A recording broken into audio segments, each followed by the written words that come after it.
말씀 같이 살펴보도록 하겠습니다. 오늘 우리에게 주신 하나님 말씀은 신약 야고보서 4장 11절부터 17절까지 말씀입니다. 야고보서 4장 11절부터 17절까지요. 여러분 성경책을 가지고 오신 분들은 성경책을 펴시면 좋겠고 부득불 이게 못 갖고 오신 분들은 이제 앞에 있는 그 스크린을 보시면서 저와 여러분이 이제 한 절씩 교독해서 읽도록 하겠습니다. 야고보서 4장 11절부터 17절까지 제가 먼저 읽도록 하겠습니다. 형제들아, 서로 비방하지 말라. 형제를 비방하는 자나 형제를 판단하는 자는 곧 율법을 비방하고 율법을 판단하는 것이라. 너가 만일 율법을 판단하면 율법의 준행자가 아니요 재판관이로다. 입법자와 재판관은 오직 한 분이시니 능히 구원하시기도 하시며 멸하기도 하시느니라. 너는 누구이기에 이웃을 판단하느냐? 들으라, 너희 중에 말하기를 오늘이나 내일이나 우리가 어떤 도시에 가서 거기서 1년을 머물며 장사하여 이익을 보리라 하는 자들아, 너희가 알지 못하는도다. 너희 생명이 무엇이냐? 너희는 잠깐 보이다가 없어지는 안개니라. 너희가 도리어 말하기를 주의 뜻이면 우리가 살기도 하고 이것이나 저것을 하리라 할 것이거늘 이제도 너희가 허탄한 자랑을 하니 그러한 자랑은 다 같이 읽겠습니다. 그러므로 사람이 선을 행할 줄 알고도 행하지 아니하면 죄니라. 아멘. 디모데 예배 오신 모든 분들을 환영하고 또 축복합니다. 우리 앞뒤 좌우에 계신 분들하고 이렇게 한번 인사했으면 좋겠습니다. 실천하는 크리스찬이 됩시다.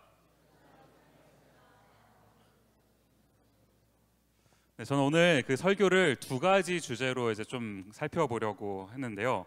이제 먼저 좀 첫 번째로 살펴보고자 하는 그 주제가 뭐냐 하니까 이 비방의 문제입니다. 남을 비방하는 거요. 오늘 본문에도 보면 이런 이제 구절이 있습니다. 4장 11절 말씀 같이 보시면 형제들아, 서로 비방하지 말라. 형제를 비방하는 자나 형제를 판단하는 자는 곧 율법을 비방하고 율법을 판단하는 것이라. 너가 만일 율법을 판단하면 율법의 준행자가 아니요 재판관이로다. 지금 여기 보시면 이 야고보가 상대방 누군가를 비방하지 말라라고 말하고 있는 것 아닙니까? 저희 텍사스에 가면은 텍사스 달라스라는 도시가 있는데 거기 달라스 디얼러지컬 세미나리라는 그 신학교가 있어요. 거기에서 이제 계시는 그 찰스 스윈돌이라는 이제 목사님이 계시는데 그분이 쓰신 책 중에 비판하지 말아야 할 7가지 이유라는 이제 책이 있습니다. 이제 이 책을 보면은 이 목사님이 우리가 상대방을 왜 비판하면 안 되는지 이제 그것을 7가지 항목으로 이렇게 쭉 정리를 해서 기록을 하셨는데 제가 이제 그 내용을 잠시 여러분에게 좀 소개를 해드리려고 해요. 사실은 다 아는 내용입니다. 몰라서가 아니라 아는데 실천을 못하는 게 문제인데 다 아는 내용이기는 해요. 그러나 한번 하나하나 보면서 어떤지 한번 내 마음속에 들리는 게 뭔지 한번 봤으면 좋겠습니다. 첫 번째로 이제 남을 비판하지 말아야 하는 이유가 뭐냐 하니까 우리는 그 모든 사실이요, 그 팩트가 뭔지를 다 알지 못하기 때문이라는 거예요. 그 사건이 일어나는데 그 사건에 대한 정보를 다 알 수가 없기 때문에 함부로 비판을 해서는 안 된다라는 겁니다. 두 번째는 우리는 그 동기를 다 알 수가 없기 때문에 비판해서는 안 된다는 거예요. 표면적으로 드러나는 것만 봐서는 이제 그 사람의 그 의도요, 그걸 알 수가 없기 때문에 비판을 함부로 해서는 안 된다라고 얘기하는 거예요. 세 번째가 이제 또 뭐냐 하니까 여러분 뭐 굳이 열심히 적지 마, 이렇게 뭐 DTS 하시는 분들은 적으시겠지만 인터넷 치시면 다 나옵니다. 지금 적는 것보다 들으세요. 세 번째는 뭐냐 하니까 우리는 완전히 객관적으로 사고할 수 없다라는 거예요. 그러니까 보면은 내가 객관적으로 봐서 이렇게 우리가 이런 말 자주 하는데 이 객관적이라는 말 자체가 무슨이라는 거죠. 이미 내가 얘기하는 순간 주관적이 되는 거지 객관적일 수가 없다라는 거죠. 그러니까 이제 비판할 수 없다는 겁니다. 네 번째는 이제 우리가 그 문맥이요. 이 전후, 앞뒤 전후, 앞뒤 전후 똑같은 말인데, 네. 앞뒤의 상황을 다 알 수가 없기 때문에 그걸 비판을 해서는 안 된다라는 겁니다. 그러는가 하면 이제 다섯 번째는 우리가 보지 못하는 부분이 있기 때문에 그래서 이제 내가 보는 것만 가지고 비판을 해서는 안 된다. 여섯 번째는 이제 우리에게는 편견이라고 하는 무서운 것이 있기 때문에 이 편견 때문에 내가 그것을 판단할 때 이제 시야가 흐려질 수 있다라는 거죠. 그러니까 그 편견을 가지고 있는 우리는 함부로 남을 비판해서는 안 된다. 마지막 일곱 번째는 우리 자신은 불완전하며 일관성이 없기 때문이다. 지금은 되게 싫어했던 사람이 어느 순간 나한테 좀 잘해주면 좋아지기도 하고, 지금은 내가 좋아했던 어떤 사람이 나한테 상처를 한번 주면 싫어지기도 하고, 우리는 얼마나 이 줏대가 없는 존재입니까? 그러다 보니까 우리는 함부로 비판할 수 없다라는 거죠. 여기 보시면 이 7가지 내용을 여러분 모르시는 내용은 아무것도 없습니다. 우리가 아는데 못 지킬 따름이지 이 알고는 다 있는 내용들이라는 거예요. 근데 제가 지난 주간에 이제 설교를 준비를 하면서 이제 이 비방의 문제에 관해서 이제 좀 묵상을 하다가 보니까 문득 제 머릿속에 이런 생각이 드는 겁니다. 우리가 남을 비방해서는 안 되는 이유, 찰스 목사 이러니까 이엠 목사님 같은데, 찰스 스윈돌 목사님 이분은 7가지로 이것을 정리를 하셨는데, 제가 이걸 가지고 이제 묵상을 하다가 그 근원적인 이유예요. 우리가 상대방을 비방해서는 안 되는, 특히 크리스찬으로서 상대방을 비방해서는 안 되는 그 근원적인 이유가 뭘까라고 이렇게 묵상을 하다가 문득 제 머릿속에 이 말씀이 떠올랐습니다. 마태복음 18장 23절부터 35절까지 말씀을 보시면요, 조금 깁니다. 조금 길어서 제가 이걸 하나하나 또박또박 좀 읽어 드릴 텐데, 여러분 눈으로 따라서 좀 읽어주시면 어떤 내용이 적혀 있구나라는 것을 따라오실 수 있을 것 같아요. 그러므로 천국은 그 종들과 결산하려 하던 어떤 임금과 같으니, 결산할 때 10,000달란트 빚진 자 하나를 데려오매 갚을 것이 없는지라.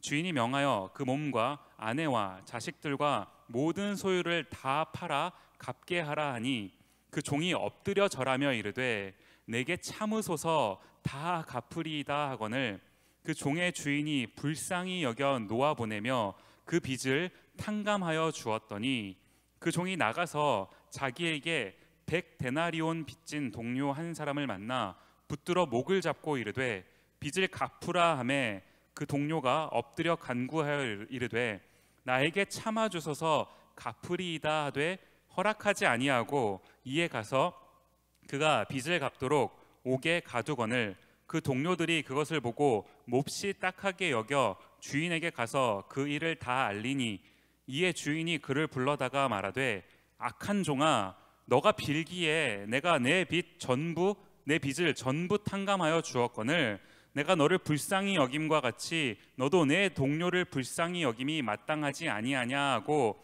주인이 노하여 그 빚을 다 갚도록 그를 옥졸들에게 넘기니라.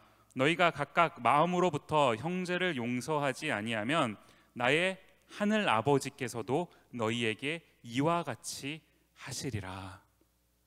내용이 굉장히 길었는데 무슨 내용인지 다 아시는 것 아닙니까? 한 번씩은 들어보셨을 만한 그런 본문이고요. 여기가 이제 무슨 얘기를 하고 싶은 겁니까? 우리가 남을 용서해야 되는 이유, 남을 비판해서는 안 되는 이유 뭐라는 거예요? 우리가 더 큰 것을 용서받았기 때문이라는 겁니다. 우리가 자꾸 이 부분을 까먹는 것 아닌가요? 그러니까 이 자격 없는 나의 그 모습은 자꾸 잊혀져 가고요, 자꾸 나라는 게 너무 드러나다가 보니까 이제 이 나라는 것을 기준으로 해갖고 상대방을 판단하고, 나랑 다르거나 내 기준과 다르거나 이러면 이제 비판하게 되고, 이렇게 하는 거 아니냐는 겁니다. 그렇게 하다가요, 제가 이제 이 부분을 계속해서 이제 묵상을 하는데, 이제 문득 사람과 사람 사이에서요, 우리가 잘하기도 하고 잘못하기도 하는데, 이 상대방을 비판한다라는 것은 그 상대방이 뭔가 잘못을 했다라는 거죠. 이런 생각을 제가 이제 쭉 하다가 보니까 문득 제 머릿속에 또 한 가지 스토리가 떠올랐어요. 누가복음에 기록되어 있는 그 탕자의 이야기요. 탕자의 이야기. 여러분 한 번씩 다 들어보셨을 겁니다. 이 사람이 살다가 보면은 잘못을 참 많이 하죠. 여러 가지 잘못을 하는데 그 잘못 중에서 또 조금 이제 우리가 상급에 해당되는 잘못이 뭐냐면 이 부모님께 잘못하는 거, 불효라고 하죠. 이게 참 큰 잘못 중에 하나 아닙니까? 탕자가 그랬잖아요. 탕자가. 이 이야기 다 아시죠? 멀쩡히 아버님이 살아계시는데 갑자기 둘째 아들이 아버지한테 가더니 제 유산을 미리 주십시오. 미친놈이죠. 아버님이 살아계시는데, 멀쩡히 살아계시는데 내 몫을 주십시오. 이게 말이 됩니까? 문제는요, 이제 그렇게 하고 나서 탕자가 그 돈을 받았어요. 결국엔 받아서 나갔는데 나가서 살다가 망했다는 건데, 보니까 나가서 망한 게 문제가 아니더라고요. 망했으니까 돌이킬 기회를 얻게 된 겁니다. 안 망했더라면, 탕자가 만약에 안 망하고 그 돈으로 사업을 해서 더 승승장구했더라면 나중에 더 큰 문제가 이 사람한테 찾아왔었을 텐데, 망한 게 오히려 다행이었다는 거죠. 이런 관점에서 본다면요, 우리가 인생 살아가다가 어떤 그 잘못으로 인한, 아니면 어떤 이유로 알 수 없는 고난을 당할 때요, 그 고난을 통해서 하나님의 마음을 우리가 깨닫게 된다면 그것은, 그 고난은 불행이 아니고 축복일 수 있다라는 것을 우리가 한번 기억했으면 좋겠는 겁니다.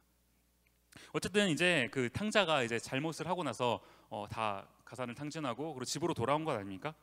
누가 봐도 그 돌아온 탕자는요, 비난받아야 마땅할 그런 일을 한 겁니다.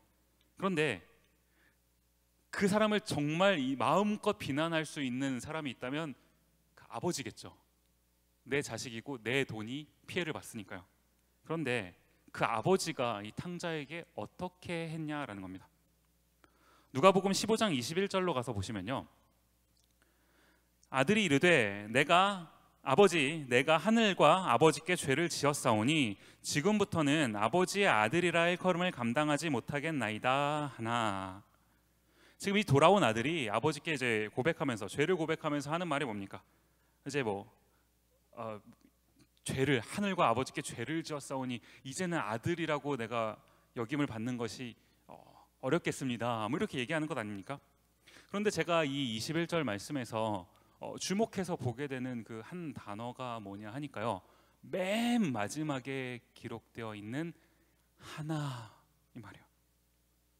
지금 이 아들은 자기가 비난받아 마땅할 일을 했다고 생각했습니다. 잘못했다고 생각하고 있어요. 누가 보더라도 지금 그런 상황입니다. 그런데 맨 마지막에 하나, 이것이 이제 영어로 보니까 but 아닙니까? but. 그러나 아버지는 어떻게 하셨다는 거예요? 이어지는 22절 말씀을 보시면요, 아버지는 종들에게 이르되 제일 좋은 옷을 내어다가 입히고 손에 가락지를 끼우고 발에 신을 신기라.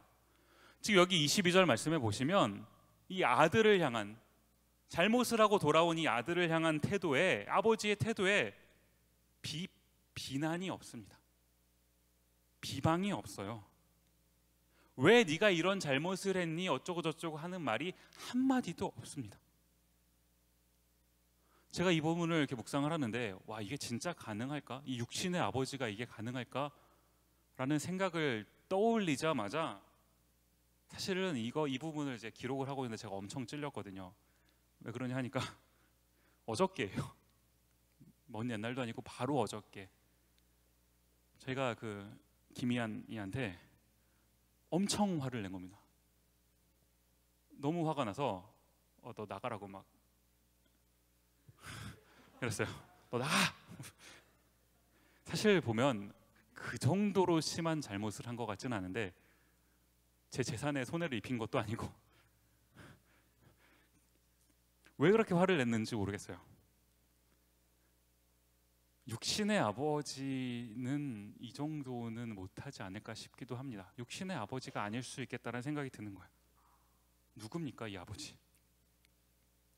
요한복음 21장 15절 말씀 가서 보시면요, 그들이 조반 먹은 후에 예수께서 시몬 베드로에게 이르시되 요한의 아들 시몬아, 너가 이 사람들보다 나를 더 사랑하느냐?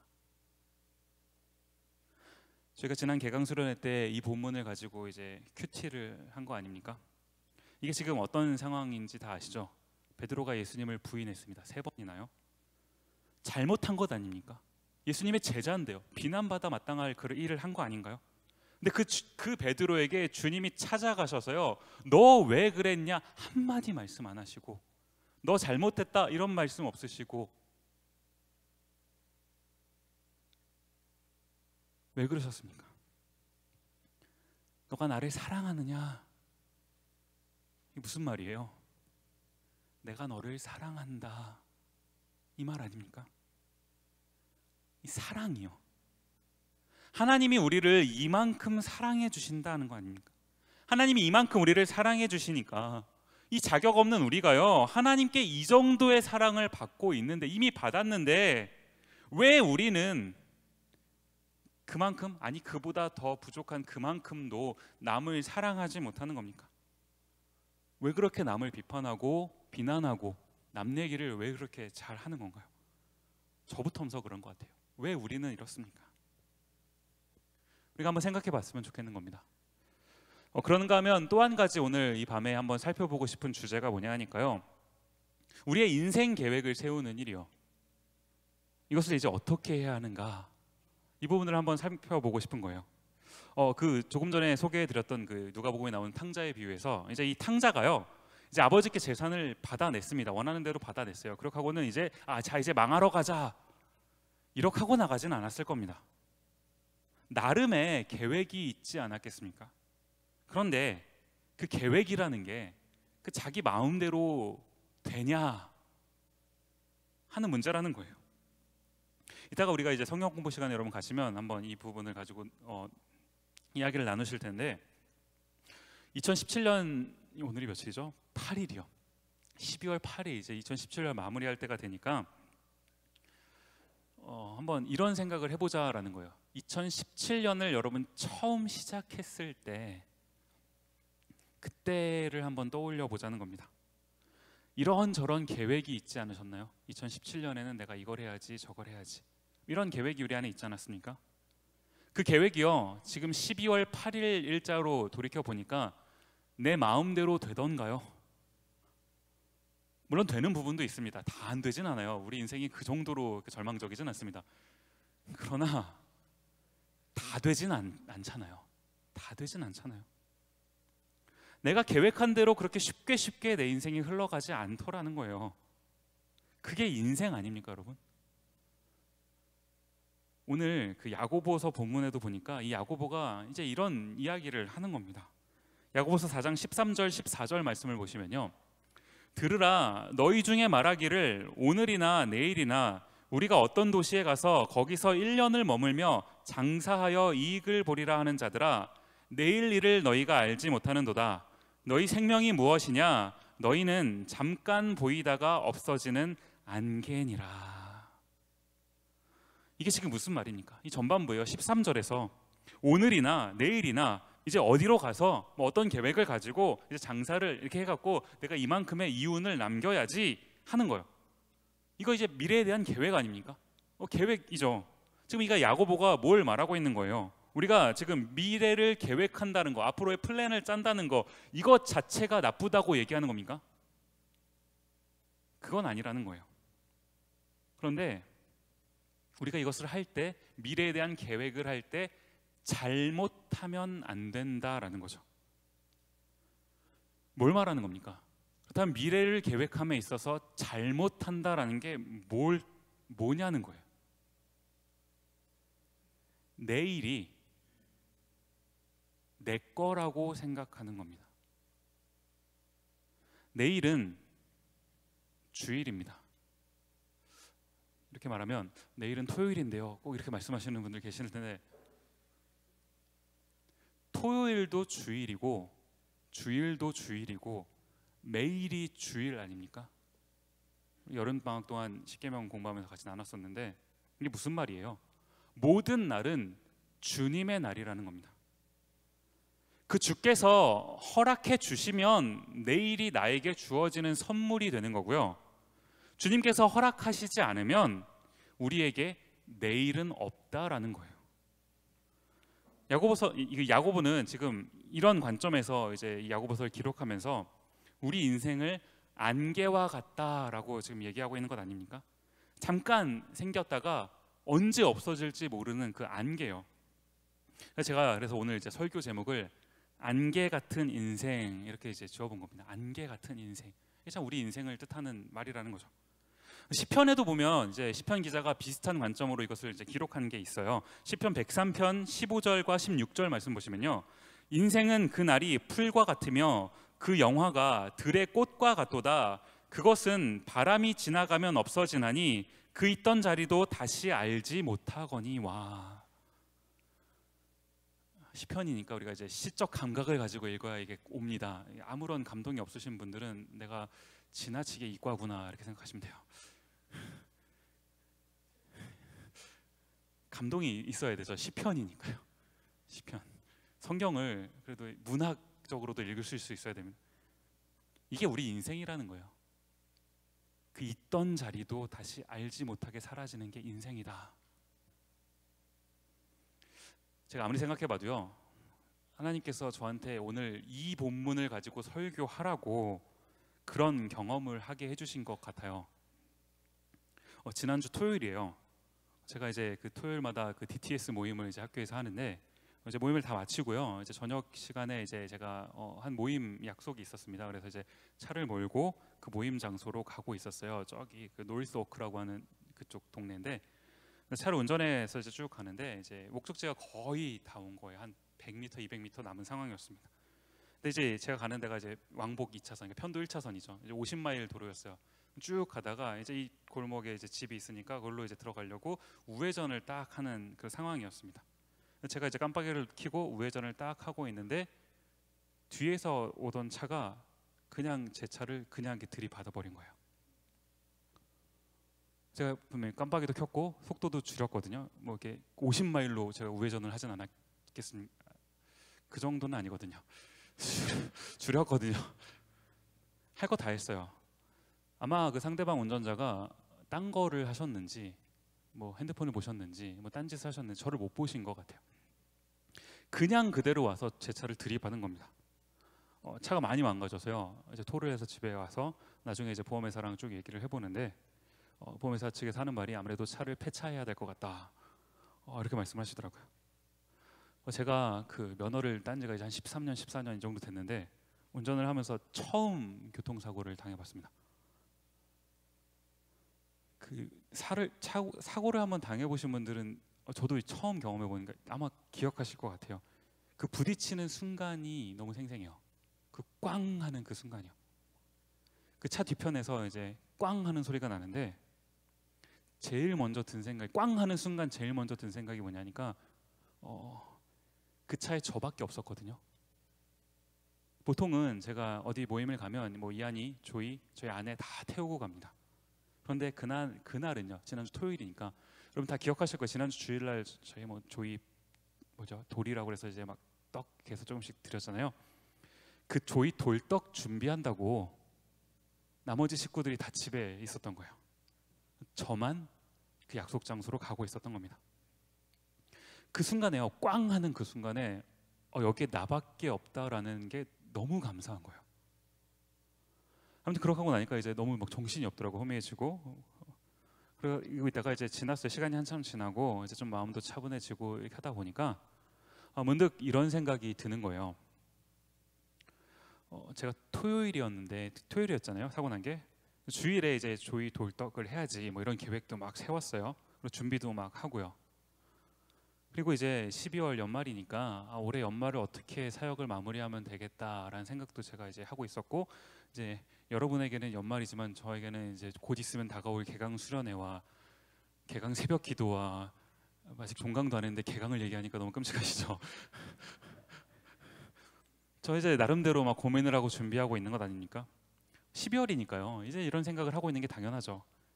그런저런 많은 생각을 하고 있었는데 만약에 제가 그때 우회전을 하고 있었던 상황이 아니라, 만약에 거기 스탑 사인이라도 있어가지고 제가 차를 멈추고 있었던 상황이라면요, 그 상황에 뒷차가 저를 못 보고 그냥 들이받았더라면 저는 지금 그 차가 폐차된 거랑은 상관없을 정도로 너무 몸이 멀쩡하거든요. 그런데 만에 하나 제 몸에 뭔가 문제가 생겼더라면, 내가 계획했던 그 모든 일들,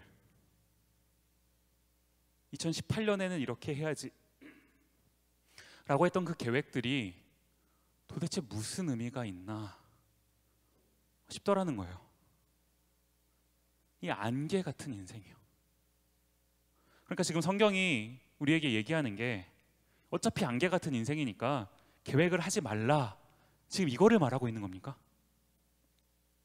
야고보 4장 15절 말씀에 보면 이런 말씀이 있습니다. 너희가 도리어 말하기를 주의 뜻이면 우리가 살기도 하고 이것이나 저것을 하리라 할 것이거늘. 이걸요 한번 이렇게 읽어서 무슨 내용인지 팍 감이 안 오시는 분들도 계셔서 세번역 성경을 보면 조금 더 의미가 분명합니다. 세번역 성경으로 넘어서 보시면요, 도리어 여러분은 이렇게 말해야 할 것입니다. 이렇게 하라는 거예요. 주님께서 원하시면 우리가 살 것이고 또 이런 일이나 저런 일을 할 것이다. 무슨 말인지 이해가 가십니까? 지금 이게 뭐 주님의 뜻이면 뭐 해도 되고 안 해도 되고 뭐 이런 말을 하는 게 아니라요, 지금 이게 뭘 강조하고 있는 겁니까? 미래를 계획할 때, 우리가 이제 플랜을 짤 때 하나님의 뜻을 구해야 된다라는 것을 말하고 있는 건데요, 이 미래를 계획할 때 하나님의 뜻을 구한다 이렇게 말해버리면 이게 너무 당연한 말이잖아요. 너무 당연한 말이다 보니까 중요하지만 또 그만큼 너무 당연하니까 중요하게 생각하지 않는 이런 거 아닙니까? 이게 뭘 의미하는 걸까요? 제가 설교를 준비하면서 이제 이 부분을 좀 묵상을 하다가 성경을 막 뒤져봤어요. 막 뒤져서 보다가 보니까 지금 이것을 실제로 구현해낸 사람이 있더라는 겁니다. 누구냐 하니까 바울이라는 사람이에요. 신약 성경에 등장하는 바울이라는 사람입니다. 이제 바울이 신약에 보면은 참 많은 위대한 일들을 했어요. 참 기념비적인 그런 일들을 많이 했습니다. 그런데 그 바울이 그만큼 위대한 일을 할 수 있었던 데에는 그 뒷받침되는 바울이라는 사람의 태도가 있었다라는 거예요. 그게 뭡니까? 고린도전서 4장 19절 말씀 보시면, 주께서 허락하시면 내가 너희에게 속히 나아가서 교만한 자들의 말이 아니라 오직 그 능력을 알아보겠으니. 또 고린도전서 16장 7절 말씀으로 가서 보시면요, 이제는 지나가는 길에 너희 보기를 원하지 아니하노니 이는 만일 주께서 허락하시면 얼마 동안 너희와 함께 머물기를 바람이라. 지금 여기서 바울이 동일하게 사용하고 있는 문장 여러분 뭔지 기억나십니까? 뭡니까? 주께서 허락하시면, 주께서 허락하시면. 사도행전으로 가서 봐도요, 바울이 똑같은 것을 합니다. 사도행전 18장 21절 말씀 보시면, 작별하여 이르되 만일 하나님의 뜻이면 너희에게 돌아오리라 하고 배를 타고 에베소를 떠나. 하나님의 뜻이면, 지금 이게요, 뭐 주께서 허락하시면, 하나님의 뜻이면, 이게 지금 하나님께 모든 책임을 돌려버리고 무책임하게 말하고 있는 그런 바울의 그런 태도인가요? 그겁니까? 주께서 허락하시면, 하나님의 뜻이면, 이게 뭘 말하는 거예요? 바울이 자기의 인생이, 나의 인생이 하나님의 손에 전적으로 달려있다라는 그 고백을 하고 있는 것 아닙니까? 그 순간순간의 계획을요, 그 계획은 내가 세울 수 있다 하지만 그 계획대로, 아니 그 계획을, 나의 걸음을 인도하시는 분은 하나님이시라는 그 절대적인 고백이 지금 바울의 고백 속에서 나타나고 있는 것 아닌가요? 제가 지금 방금 드린 이 구절을요 그대로 옮겨 적어 놓은 잠언의 구절이 있다라는 거예요. 잠언 16장 9절 말씀이요, 사람이 마음으로 자기의 길을 계획할지라도 그의 걸음을 인도하시는 이는 여호와시니라. 지금 바울이요, 지금 이것을 절대적으로 믿고 있었다는 것 아닙니까? 하나님을 이런 분으로 인정하고 있었다는 것 아닌가요? 지금 2017년을 이제 마무리하는 즈음이고 2018년 계획을 세워야 되는 즈음입니다. 오늘 우리가 이 야고보서 본문 말씀을 함께 살펴보고 있는데, 이 본문 말씀을 통해서 하나님께서 여러분에게 하시고자 하는 말씀이 뭘까요? 여러분 오늘 이 함께 말씀을 나누는 이 시간 가운데서 어떤 말씀이 여러분 마음속에 들리십니까? 누가복음 12장 19절 말씀에 보시면, 또 내가 내 영혼에게 이르되 영혼아 여러 해 쓸 물건을 많이 쌓아 두었으니 평안히 쉬고 먹고 마시고 즐거워하자 하리라 하되. 지금 19절은요 내가 내 인생의 주인이라는 것 아닙니까? 내가 이만큼 계획했고 이만큼 뭔가를 세이빙해놨고 이 정도면 됐다. 내가 내 인생의 주인인가요? 20절 말씀으로 가서 보시면요, 하나님은 이르시되 어리석은 자여 오늘 밤에 내 영혼을 도로 찾으리니 그러면 내 준비한 것이 누구의 것이 되겠느냐 하셨으니. 우리 인생은요, 우리의 것이 아닙니다. 하나님의 것이에요. 우리가 이것을 인정하자는 겁니다. 오늘까지요, 2017년 12월 8일 오늘까지 지난 한 해 동안 여러분 열심히 살아오셨는데, 지난 한 해 동안 사시면서 살아오시면서 뭐가 그렇게 힘드셨나요? 뭐가 가장 힘드셨습니까? 많이 지치고 피곤하지 않으세요? 좀 이렇게 뭔가 되게 다운되지 않습니까? 뭐 연말이 되고 이러니까.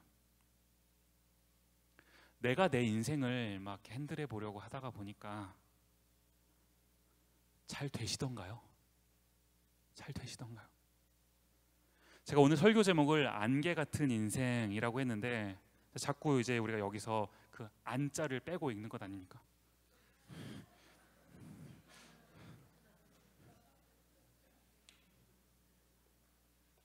왜 그렇습니까? 왜 그렇습니까? 잠언 10장 22절 말씀에 보시면요, 여호와께서 주시는 복은 사람을 부하게 하고 근심을 겸하여 주지 아니하시느니라. 여러분, 인생에 근심이 많으신가요? 뭔가 걱정이 많으세요? 두려움이 많으신가요? 우리가 여호와께로부터 오는 능력으로 살고 있지 않기 때문이라는 증거예요. 내가 내 인생을 내 마음대로 어떻게 해보려고 하니까 그게 걱정되는 것 아닙니까? 근심으로 다가오는 것 아닌가요? 저는요, 오늘 설교를 이제 마무리하면서 여러분에게 두 가지 실천 사항을 조금 드리려고 해요. 오늘 본문 그 마지막 4장 17, 야고보서 4장 17절 말씀에도 보시면 이런 말씀이 있습니다. 그러므로 사람이 선을 행할 줄 알고도 행하지 아니하면 죄니라. 그죠? 우리 인생을 경영해 주시는 그 하나님, 그 하나님이 그 사랑을 실천하시고자 이 땅에 내려오신 것 아닌가요? 우리를 구원하시고자 그 실천하시려고요. 이제 그것을 기념하는 게요, 그 주님이 사랑의 실천으로 이 땅에 오신 것, 그것을 기념하는 날이 이제 크리스마스라는 날입니다. 뭐 저는 이 크리스마스가 자꾸 이제 상업적으로 변질돼 가는 것도 참 우려가 돼요. 매년 말씀을 드리는 것 같지만 크리스마스라는 단어 자체가 점점 사라져 가고 있죠. 할러데이라는 말은 점점 늘어나지만 크리스마스라는 말은 점점 사라져 가고 있어요. 뭐 그런 것도 우려가 되지만, 제가 설교를 준비하면서 또 한 가지, 이 크리스마스의 의미요, 교회를 다니는 정도의 사람이라면 최소한 크리스마스가 무슨 날인지는 다 압니다. 의미는 알아요. 그런데 아는 것으로 그치는 거, 그것 또한 문제라는 생각이 들더라는 거예요. 그래서 제가 한 가지 도전 과제로 여러분에게 좀 드리고 싶은, 꼭 여러분 실천하셨으면 좋겠는데요, 그게 뭐냐 하니까 어려운 거일 수도 있지만 어려운 거 아닙니다. 손 카드요. 카드요. 손으로 쓰는 카드요. 크리스마스 손 카드. 여러분, 크리스마스 당일 돼가지고 2부 돼가지고 메리 크리스마스 카톡으로 이렇게 띡 엄지손가락 몇 번 해갖고 사람한테 보내지 마시고요, 우리가 나의 사랑하는 이웃에게, 그리고 지금은 잘 사랑이 안 되지만 사랑을 해야 될 이웃에게 내 손으로 직접 쓴 크리스마스 카드를 적어서 주셨으면 좋겠는 겁니다. 이 안개 같은 인생을 인도해 주실 그 주님이 우리를 위해 오신 날, 너의 2018년이 이 주님의 인도하심으로 인해서 풍성해지기를 바란다. 이런 메시지를 담아서요, 뭐 많으면요, 최소한 여러분의 그 목장에 있는 목원들에게만이라도요, 한 10장 남짓 그 크리스마스 손카드 쓰는 거, 그거 그렇게 어렵습니까? 그렇게 비싸지도 않잖아요. 아직 시간이 많이 남았어요. 오늘 8일이잖아요. 그래서 제가 일찍 말씀을 드리는 겁니다. 준비하셔서 쓰시라고. 하루에 한 장씩만 쓰셔도 충분해요. 이 사랑을 꼭 실천하실 수 있는 여러분이 되셨으면 좋겠습니다. 그러는가 하면 또 한 가지 도전이요, 이제 우리가 뭐 이웃에게도 그런 메시지를 전해야겠지만, 이 안개 같은 내 인생 한번 보자고. 이 안개 같은 인생에, 이 인생 가운데 찾아오신 그 예수 그리스도, 그 예수님이 나를 위해 오셨다면 내가 그 주님을 기뻐해야 되는 것 아닙니까? 우리가 그 이제 이번에는 25일이 월요일이에요. 그러다 보니까 24일 날 이제 우리가 같이 주일 예배를 오전에 드리고 이제 밥을 같이 먹고 오후에 이제 성탄 그 예배를 함께 드리게 됩니다. 1시 반에요. 이제 그때 우리 디모데가 한 순서를 맡아서 이제 함께 찬양을 하기로 했어요. 뭐 각 부서별로 이제 한 그 순서를 맡는데 디모데도 이제 한 순서를 맡기로 했어요. 오늘부터 이제 이 연습을 하려고 합니다. 목장 성경 공부 여러분 다 마치시면 이 자리로 다시 모여서 여기서 이제 이 찬양 연습을 할 거예요. 그렇게 길게 하지 않습니다. 그 세계적인 지휘자가 되고 싶어하는 그런 성악가가 되고 싶어하는 우리 분이 아까 보셨죠? 그분이 그 이렇게 한 그 중창단이거든요. 둠 한 거 기억나시죠? 엄청난 거 아닙니까? 전 디모데에서 둠을 들을 줄이야. 네, 그 무슨 말을 하고 있는?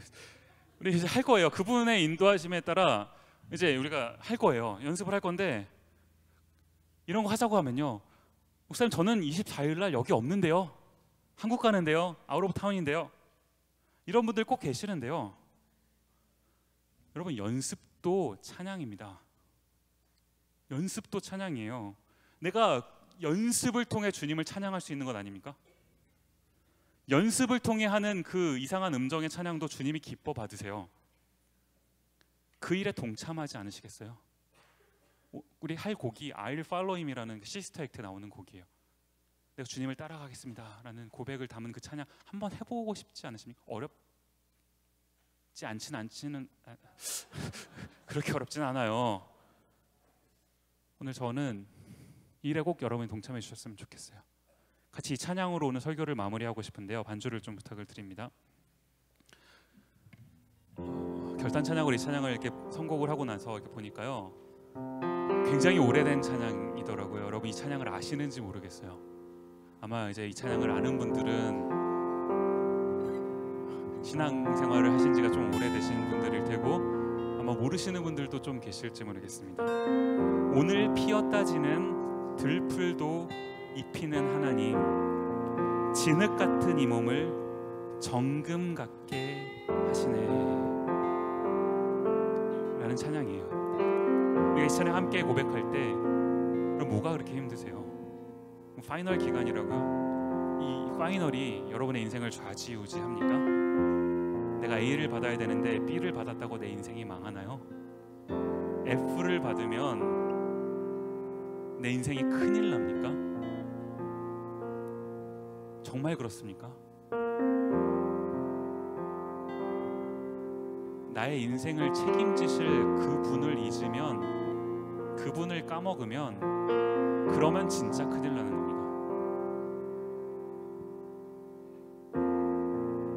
주님, 이 안개 같은 인생, 내 인생에 찾아오셔서 나를 인도하여 주옵소서.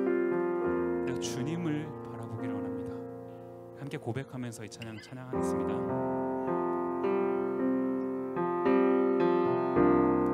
함께 찬양합니다. 오늘 피었다 지는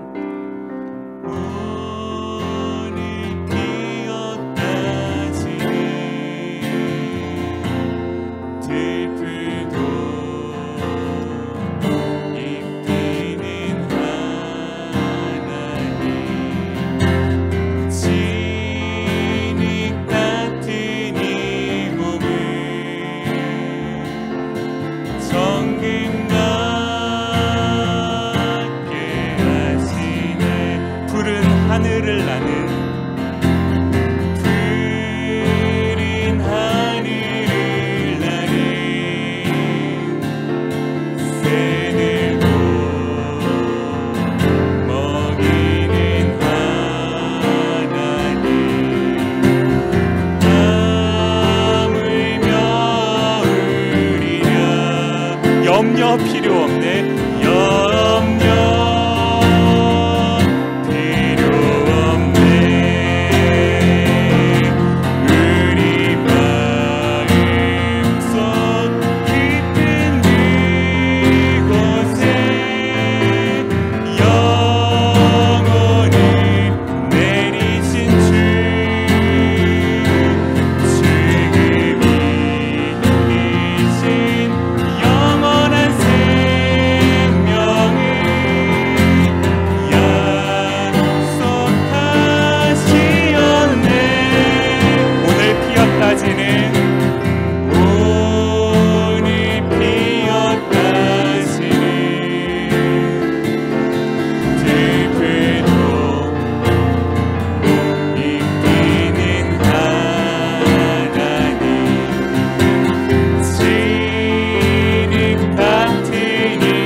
피었다지는 들풀도 입히는 하나님, 꽃이 피었다지는 들풀도 입히는 하나님, 진흙 같은 이 몸을 성금과 깨하신 푸른 하늘을 나는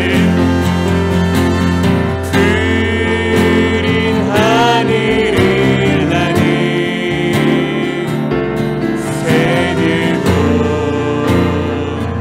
먹이는 하나님, 밤을 겨울이라. 여러분 이거 기억하세요. 염려 필요 없네. 우리 마음속 깊은 곳에, 우리 마음속 깊은 그곳에 영혼을 내리신 주는 이기신 영원한 생명을 약속하시었네. 오늘 피었다지는 오늘 피었다지는 들풀도 입히는 하나님, 진흙 같은 이 몸을 성금과 깨하시네. 저희가 반주를 들으면서 잠시 눈을 감아볼까요? 여러분의 하나님께요, 우리의 하나님께, 나의 하나님께요, 시간 기도합시다. 하나님, 이 안개 같은 인생 주께서 허락하셨지만, 주께서 거두어